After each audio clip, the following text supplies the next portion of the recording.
This lesson will cover the difference between formal and informal speech, including how to build it and when to use it. For this, let's have a look at some examples that were used in our dialogue.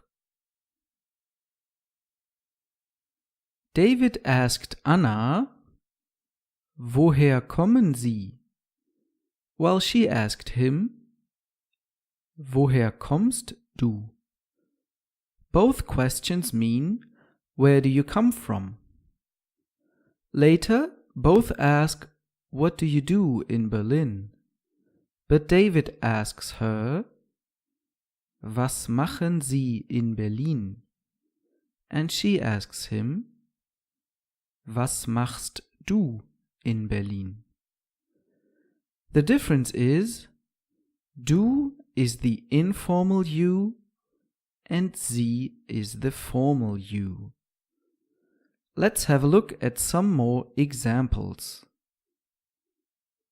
Haben Sie morgen Zeit?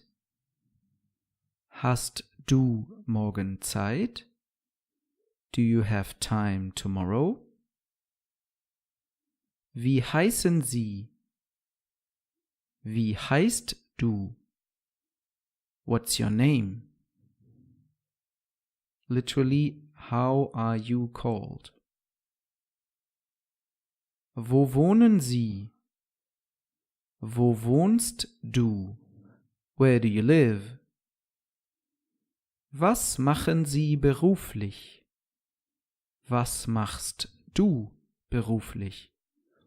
What do you do for a living?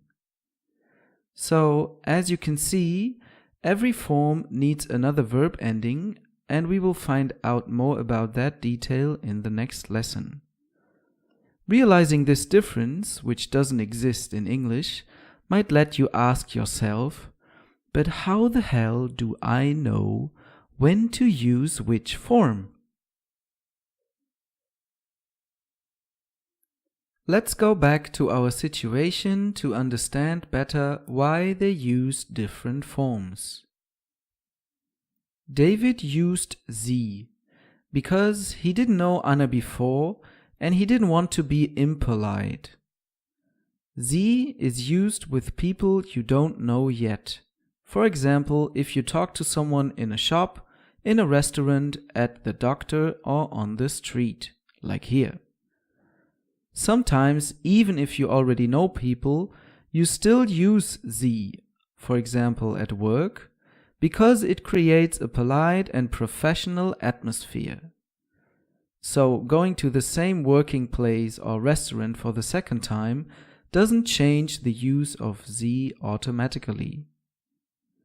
By the way, sie can be used speaking to one or more persons in a formal situation, and it's always written with a capital S. Anna used du when she talked to David, because he's a young man. Maybe he was even still going to school, so that she said du spontaneously because she felt that a formal way would be inappropriate. If she had talked to an unknown person of middle age, she certainly would have used sie too. So du is used when you talk to people you are close to, like friends or family, but also with young people and children. It creates a personal and friendly atmosphere. Its plural form, you guys in English, is ihr. If you are not sure if du or sie is appropriate in a particular situation, it is better to choose sie. For example, when someone meets his boyfriend's or girlfriend's parents for the first time, it can be better to say sie in the beginning. After some time, this sie can change into a du, expressing a closer relationship, because it's quite common for people to offer to say du after a while. In this case, this offer would have to come from them, because they are the older ones. We even have a funny verb for speaking informally or formally, duzen and siezen.